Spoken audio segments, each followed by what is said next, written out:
Sahabat serangkai Tionghoa, kali ini kita mengunjungi kelenteng Hui Wikiong di Semarang.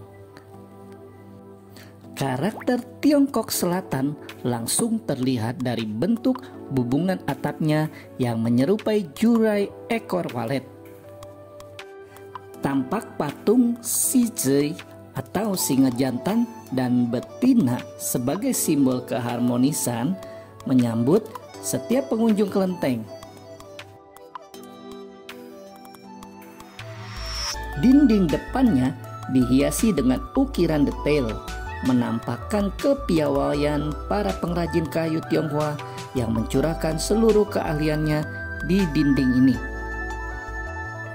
Dari rangka konstruksi atap terbuka hingga ukiran jendela depan yang menampilkan ukiran naga yang tampak natural. Ukiran naga tersebut bisa dikatakan adalah ukiran yang paling menawan dari kelenteng ini.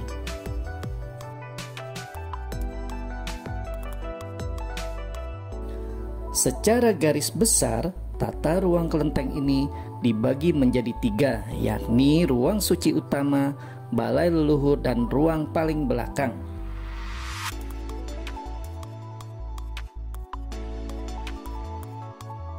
Di kelenteng Hui Wikiong ini tidak ada bangunan samping seperti lazimnya kelenteng-kelenteng besar lainnya. Dari dalam ruang suci utama ini terlihat ukiran naga tadi. Di balik tampangnya yang gahar dan seram, naga dalam mitologi Tiongkok sesungguhnya adalah makhluk pembawa berkah dan pemberi perlindungan.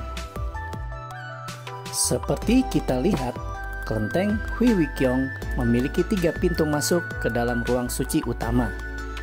Pintu paling kanan disebut pintu naga hijau atau Qinglong, sementara pintu kiri kelenteng disebut pintu macan putih atau Paihu. Sementara pintu tengah kelenteng biasanya dibuka pada perayaan Cap Gomeh dan patung dewa utama kelenteng yang akan dibawa keluar melalui pintu tersebut. Sebagai sumber pencahayaan alami dan sirkulasi udara, terdapat 3 ruang terbuka di kelenteng ini. 2 ruang terbuka kembar berada di belakang serambi dan 1 ruang terbuka lainnya terletak di balai belakang. Keberadaan 3 ruang terbuka tersebut menghasilkan iklim sejuk di dalam ruang. Siapa pendiri kelenteng ini? Kita simak setelah subscribe channel ini dahulu. Melihat permainan ornamen dan megahnya ukuran kelenteng ini seakan menunjukkan kemakmuran Tan Tianqing, sang pendiri kelenteng indah ini.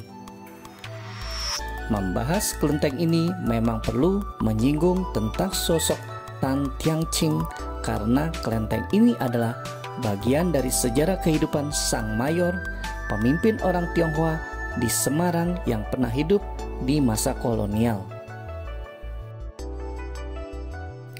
Di kelenteng ini terdapat juga bangunan yang dikhususkan sebagai balai leluhur untuk marga Tan. Balai leluhur atau istilah lainnya disebut sebagai rumah abu, tempat disimpannya papan arwah atau Xinji. Keberadaan balai leluhur bertalian erat dengan kepercayaan tradisional Tiongkok, di mana orang Tionghoa menjunjung rasa hormat yang tinggi kepada orang yang sudah meninggal dunia karena mereka percaya orang yang sudah meninggal masih memiliki kehidupan yang berkelanjutan dan memiliki kemampuan untuk mempengaruhi keberuntungan mereka yang masih hidup di dunia.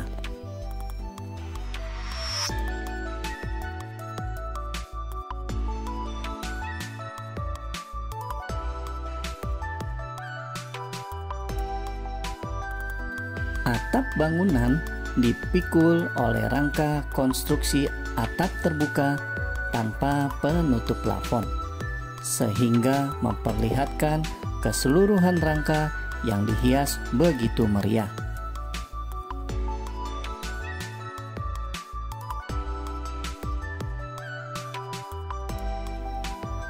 Warna putih dinding kelenteng ini dilabur dengan warna hitam, kuning, dan merah yang berpadu indah, menghamburkan keindahan arsitektur Tiongkok yang masih terjaga keasliannya.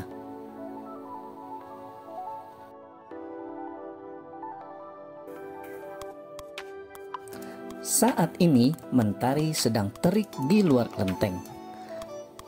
Bagian dalam kelenteng pun menjadi terang benderang. Tetapi arsitekturnya yang bagus membuat sinar mentari dapat bebas masuk tanpa menimbulkan panas.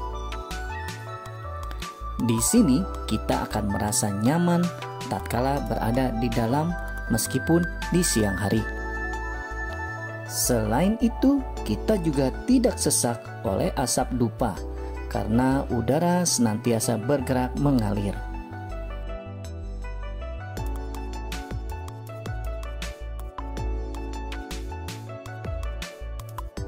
Pada dinding kelenteng terdapat foto Mayor Tan Tianqing di sebelah kanan dan cucunya Mayor Tan Chonghuai di sebelah kiri, yang tampaknya semesta memberkati kehidupan Tan Tianqing sesudah ia mendirikan kelenteng ini sebagai tanda bakti terhadap leluhurnya. Pemerintah kolonial menaikkan pangkat Tan Tianqing menjadi kapiten, menggantikan Kapiten Tan Tiangkong yang mengundurkan diri karena alasan usia. Pada 1829, pangkat Tan Tianqing sekali lagi ditinggikan. Kali ini ditinggikan dengan pangkat mayor, menjadikannya sebagai orang Tionghoa pertama di Semarang yang mengemban pangkat tertinggi itu. Pangkat tersebut memang pantas disematkan kepada Tan Tianqing karena ia berjasa dalam melindungi masyarakat Tionghoa di Semarang selama terjadinya Perang Jawa.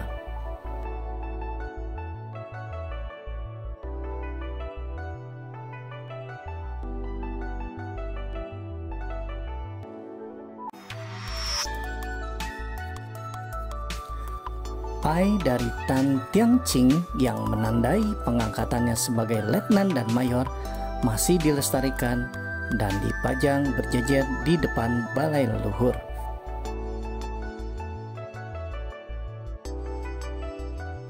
Di sepanjang hidupnya, Tan Tianqing dikenal memiliki sifat royal.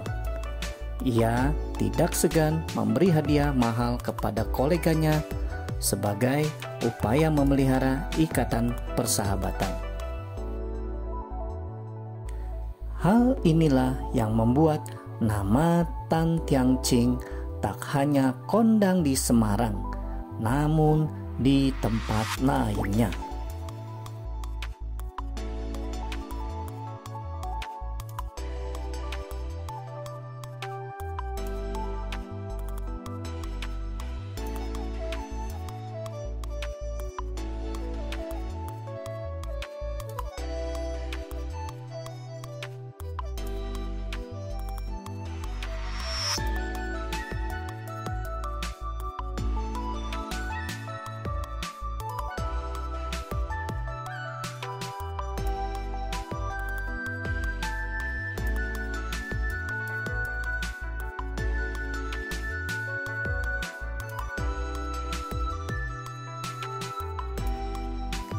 Nama wilayah Sebandaran di Semarang juga tidak lepas dari Tan Tianqing, yang dikenal sebagai bandar yang memegang banyak patch atau konsesi.